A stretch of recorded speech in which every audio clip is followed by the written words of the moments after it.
The second generation of the Nissan Armada, made between 2017 and 2024, had only one available engine, and it was the talented 5.6-liter V8 machine codenamed VK56VD. Before the engine got under the hood of the second-gen Armada, it had been used in the Nissan Patrol, Infiniti QX56, QX80 and also Q70 starting from 2010.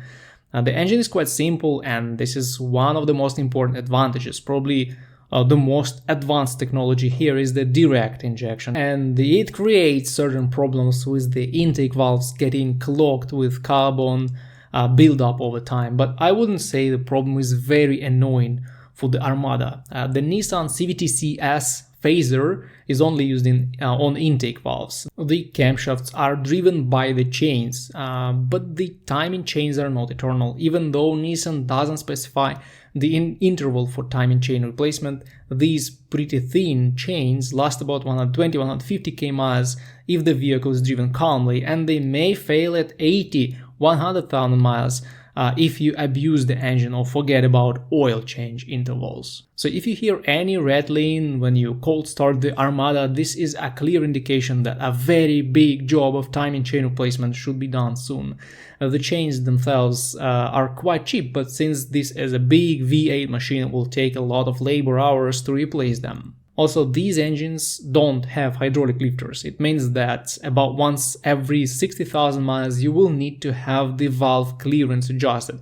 I know Nissan owners who never did this, and Nissan itself states that the valve adjustment is only needed if the engine shows symptoms like vibration, idle, power loss, fuel consumption change, etc. So this service is not included in the standard schedule and needs to be remembered by the owner. In the 2017 and 2018 model years, there was a common problem with cylinder wall scuffing, and Nissan even issued a recall for these years. The scuffing is believed to be sourced from the catalytic converter particles being sucked into the engine and damaging the cylinder walls. After the year 2018, the exhaust system was updated to eliminate this risk. So keep this in mind. If you hear the 2017 or 2018 Armada engine ticking or knocking, this may be the problem covered by the recall in the TSB NTB 19057.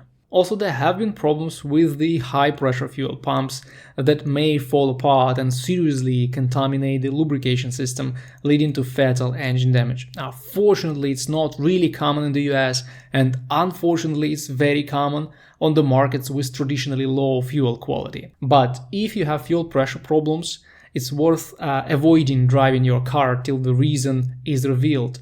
Also, there were tons of registered problems with the low-pressure fuel pump that's located in the tank, and there was even a recall issued for the 2020-2021 model years of the Armada. The problem eventually appeared to be triggered by driving with a low level of fuel, which will lead to fuel pump overheating and eventually dying. The engine will stall, and this may lead to safety issues.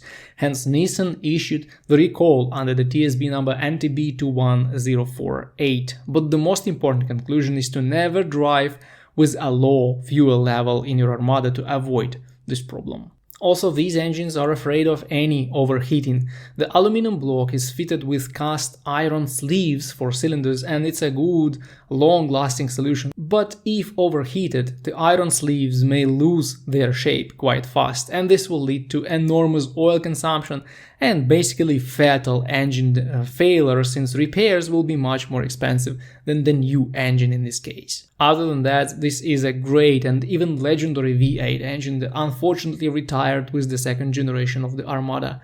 The new third-gen SUV presented in 2025 will use the 3.5-liter turbo engine.